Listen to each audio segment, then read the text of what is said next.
Awal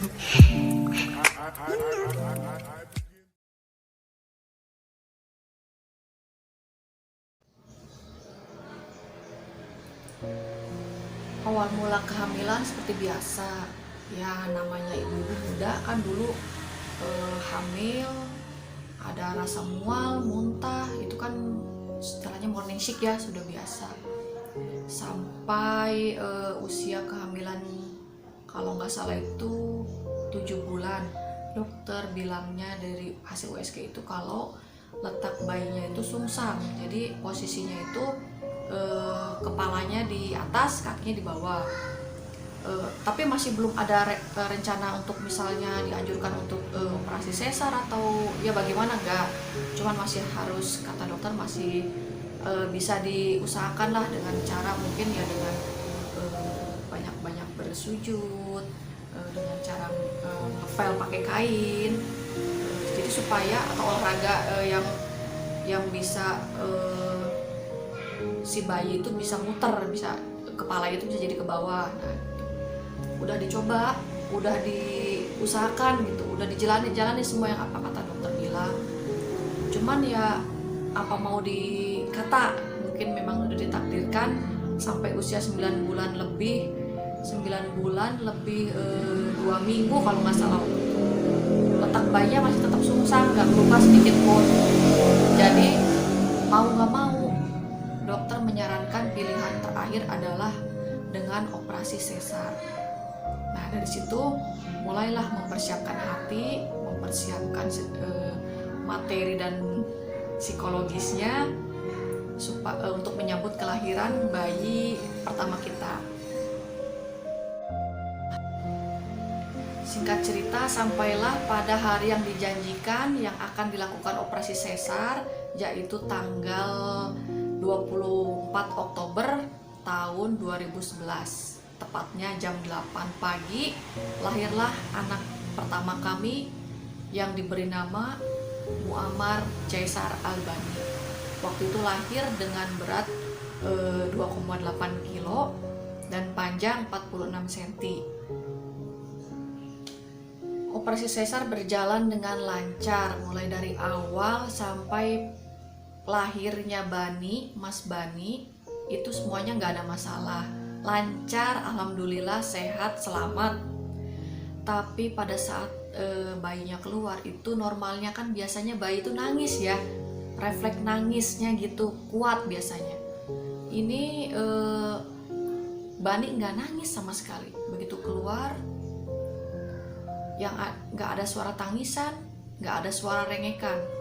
Lalu langsung dibawa ke ruang bayi, dibersihkan, dikasih refleks disedot cairan yang di hidung, di mulut, dan dibersihin lah, dimandikan gitu. Itu saat itu suami melihat prosesnya dengan jelas. Bani nggak ada suara tangisan sama sekali.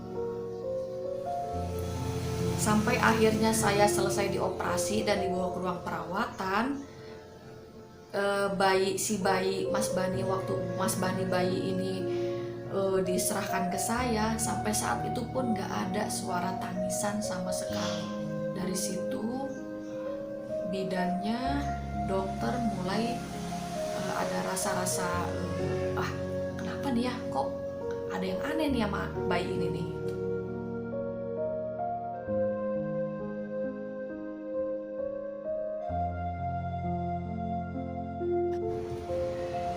Kurang lebih selama 2 hari di ruang perawatan bayi, akhirnya dokter anak menganjurkan, menjelaskan ke kami sebagai orang tuanya bahwa ada yang aneh dengan anak ini, dan dokter menganjurkan untuk dirujuk ke rumah sakit yang lebih lengkap, yang lebih besar fasilitasnya, yang lebih lengkap fasilitasnya, untuk mengetahui kenapa, ada apa dengan bayi ini. Lalu dengan proses yang lumayan dramatis, lumayan panjang ya, akhirnya Bani dirujuk ke rumah sakit yang lebih besar dan masuk ke ruang ICU anak saat itu. Menjalani proses seperti biasa, di ronsen, di USG saat itu belum ketahuan kenapa, belum ketahuan apa penyebabnya. Sehingga akhirnya besoknya kami memutuskan untuk pulang dan merawat sendiri di rumah.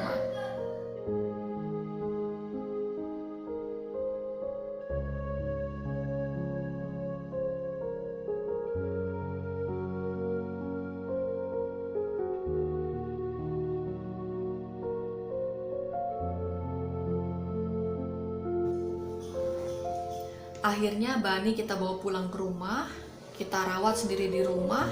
Kebetulan saya dan suami, ayahnya Bani, latar belakang kesehatan, jadi kami bisa merawat sendiri di rumah. Kami sediakan alat-alatnya seperti tabung oksigen dan selangnya, alat uap, alat suction, begitupun juga selang oksigen, selang OGT yang untuk memasukkan susu ke dalam perutnya.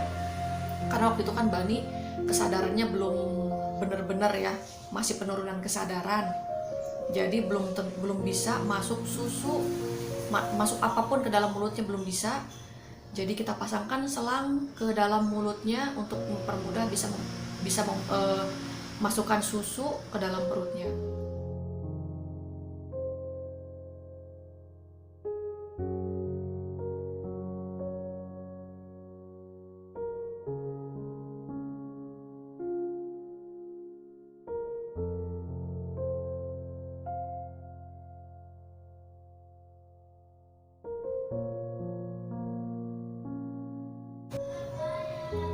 Kurang lebih 2 atau 3 hari Bani dirawat di rumah. Kondisi Bani sama sekali nggak ada perubahan, malah tampak semakin lemah, tampak semakin lemas kondisinya. Lalu saat itu juga kami memutuskan untuk membawa kembali ke rumah sakit, dirawat lagi di ruang HCU anak, dan menjalani perawatan seperti yang sudah-sudah.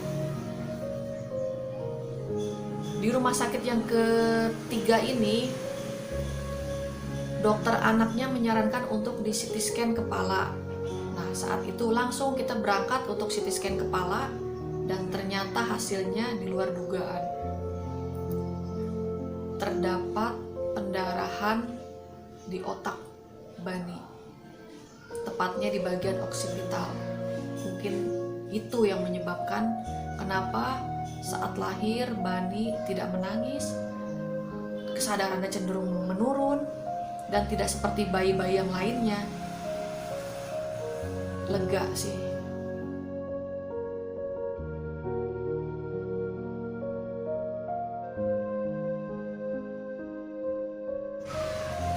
Lega, kenapa lega?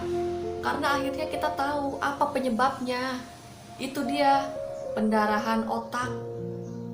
Bayangin aja, anak bayi usia 2 minggu pendarahan otak. Dari situ saya mencari-cari kenapa bisa sampai pendarahan otak. Pernah jatuhkah? Traumakah? Atau apa? Enggak sama sekali.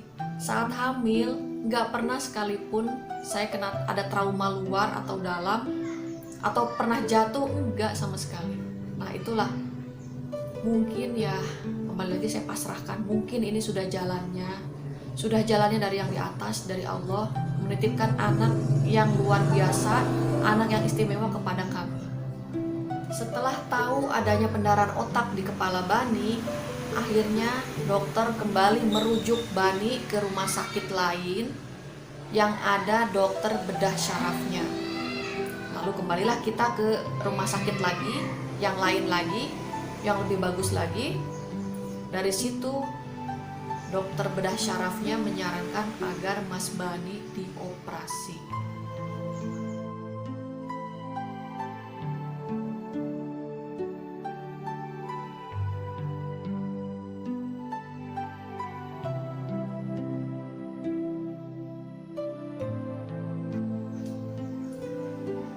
Operasi untuk mengeluarkan gumpalan darah yang ada di otaknya.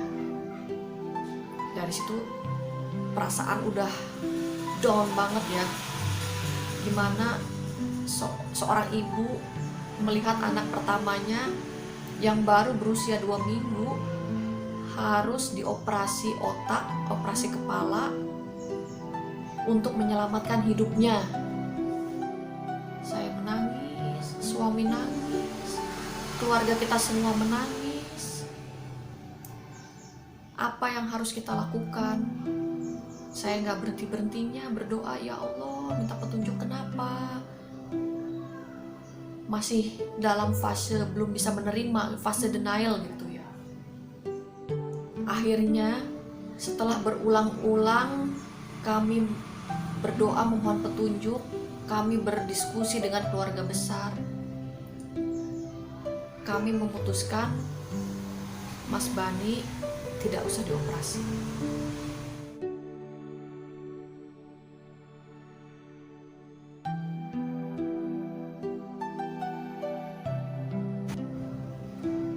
Banyak orang-orang yang menanyakan gitu, menyayangkan, kamu kan orang kesehatan, harusnya ngerti dong kenapa anak harus dioperasi, ini kenapa malah jadi menolak dioperasi. Banyak sih teman-teman yang menanyakan gitu. Cuma ya kesampingkanlah background kita sebagai orang kesehatan, kesampingkanlah dulu, fokuslah dulu sebagai seorang ibu, sebagai seorang ayah. Bagaimana perasaan seorang ibu gak tega anak umur 2 minggu harus menjalani operasi besar, operasi kepala.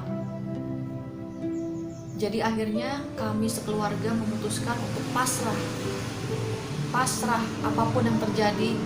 Mas Bani harus tetap menjadi anak yang apa adanya. Dari situ dokter sudah memperingatkan, kalau tidak dioperasi kemungkinannya ada 2. Yang pertama, anak ini tidak akan bisa bertahan lama. Yang kedua, meskipun anak ini bertahan, tapi pertumbuhannya tidak akan seperti anak pada umumnya. Oke, kita pasrah dok, kita serahkan semuanya kepada Allah. Apapun yang terjadi, Bani adalah titipan dari Allah untuk kami sekeluarga. Bagaimana cara kami untuk menghadapinya, untuk merawatnya, kita pasrahkan semua kepada Allah. Kalau seandainya kemungkinan yang pertama itu terjadi, Bani tidak akan bertahan, saya pasrah. Karena kembali lagi, anak itu adalah titipan. Karena yang namanya titipan itu suatu saat akan diambil kembali oleh pemiliknya, yaitu Allah. Itu keyakinan saya dan keluarga.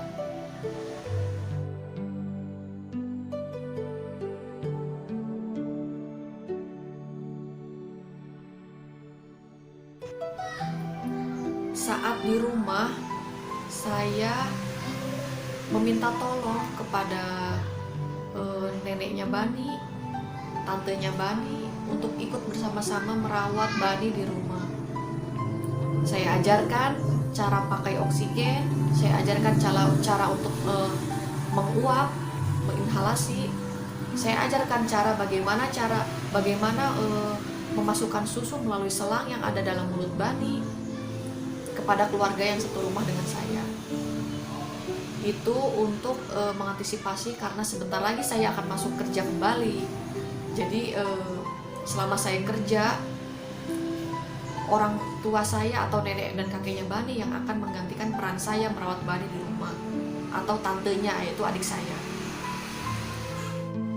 Dari lahir sampai umur 3 bulan, saya belum pernah sekalipun mendengar suara tangisan Bani. Saat itu ada seorang teman yang menyarankan untuk pergi ke salah satu alternatif yang ada di Purwakarta, terapi pijat. Dari situ Bani dipijat, dan pertama kalinya saya mendengar suara tangisan Bani.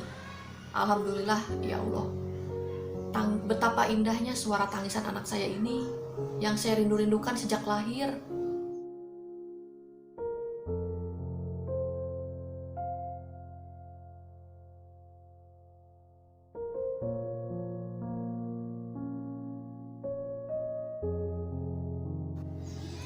usia 3 bulan Bani sudah bisa menangis, tapi masih terus memakai selang dalam mulutnya untuk minum susu.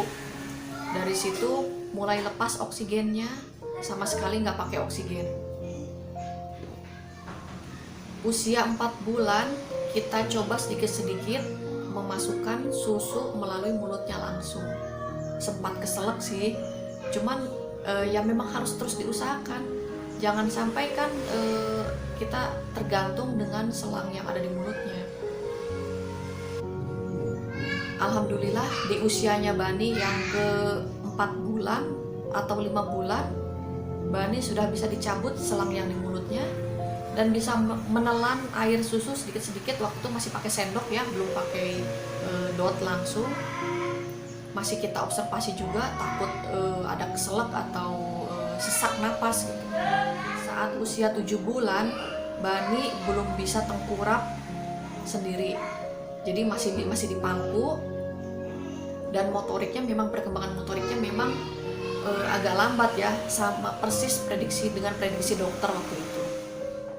Selama kurang lebih dari usia 7 bulan sampai 3 tahun, Bani mengikuti terapi tumbuh kembang di salah satu rumah sakit. Alhamdulillah saat umur 3 tahun itu Bani sudah bisa berjalan.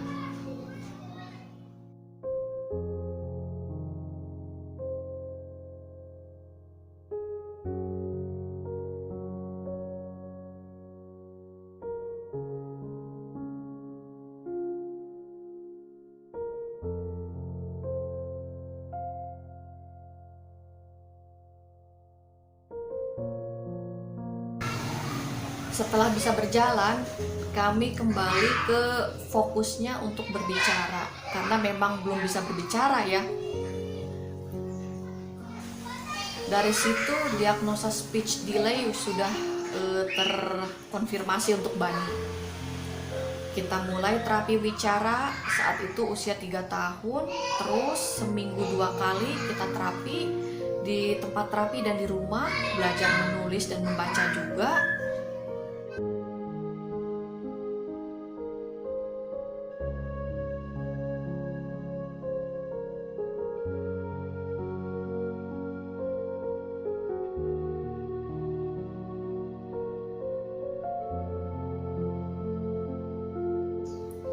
Kita masukkan Bani ke sekolah PAUD saat umur 4 tahun. Dari situ biar Bani bersosialisasi dengan teman-teman yang lain, teman-teman yang normal lainnya, belajar berbicara dengan teman-temannya, belajar bernyanyi, nulis, menggambar, dan sebagaimana biasanya dengan anak-anak yang lain. Sampai usia 7 tahun, akhirnya Bani kita putuskan untuk masukkan ke sekolah luar biasa, sekolah SD luar biasa di kota kami.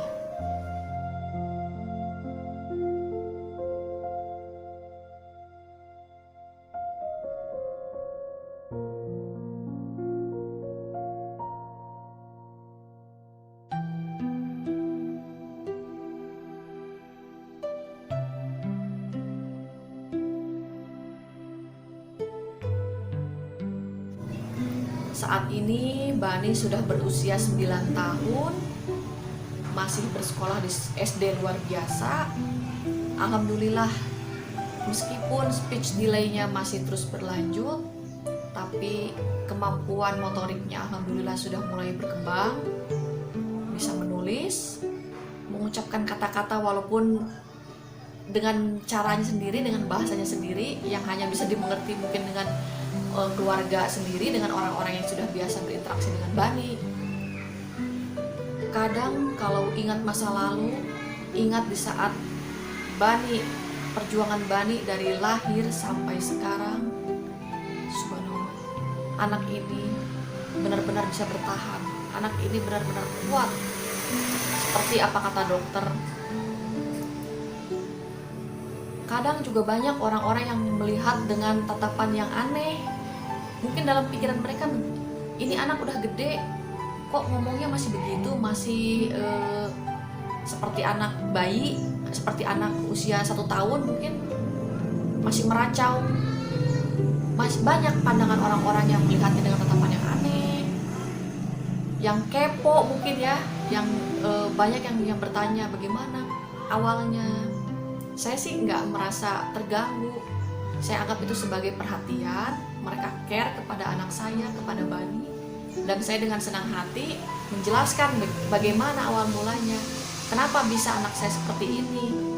Ya itulah titipan Allah yang harus kita jaga, titipan anugerah terindah yang belum tentu orang lain bisa mendapatkannya.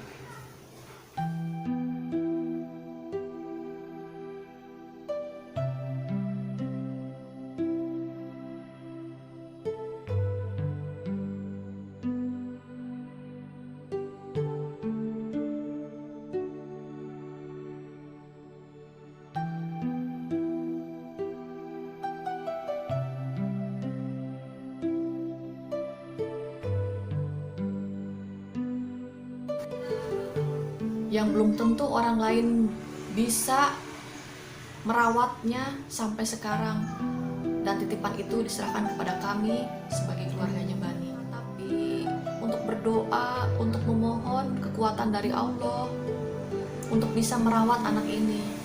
Ya Allah, jangan biarkan air mata saya ini mengalir jatuh karena omongan orang-orang. Berilah saya kekuatan, berilah saya dukungan, jalan yang terbaik untuk kesembuhan Bani, untuk terus merawat Bani hingga Bani besar.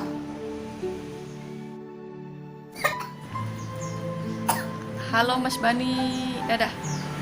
Ini dia Mas Bani yang sekarang umur berapa Mas Bani? 2. Ah, kok 2? 9. 9. Berapa umurnya? Berapa umurnya? 9. Kelas berapa sekarang sekolahnya? Kelas berapa? 2. Sekolah di mana? Di sini. Sekolah di mana? Iya. Sekarang Mas Bani udah bisa bilang apa? 1, 2, 3, 4, 6, terus 7, 8, 9, 10. Dadah. Peace, bye. Assalamualaikum.